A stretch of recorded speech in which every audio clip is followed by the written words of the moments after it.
Assalomu alaykum. Navbatdagi jarrohlik amaliyoti. Bugun qabulimizga 20 yoshli bo'lgisi kuyov murojaat qilgan. Ultratovush tekshiruvi hamda spermogramma tahlillaridan keyin bemorimizda chap tuxum urug' tizimchasi venasini kengayganligi hamda tuxumdonni hajmi kichayganligi aniqlandi. Spermogramma tahlilida progressiv harakatchanlik kamayganligi hamda tirik hujayralar soni kamayganligi kuzatildi va bemorga chap tomonlama varikotselli 2-3 daraja astenoza spermiya tashxisi qo'yildi. Bemorimizga marmar usuli mikroxirurgik jarrohlik amaliyoti tavsiya qilindi.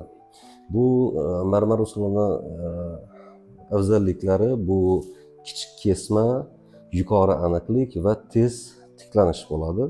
Bu operatsiyadan asosiy maqsadimiz tuxumdon funksiyasini saqlash hamda spermatogenez va reproduktiv salomatligini yaxshilash. Shuni unutmangki, varikotselli bepushtlik kasalligining asosiy sabablaridan biri.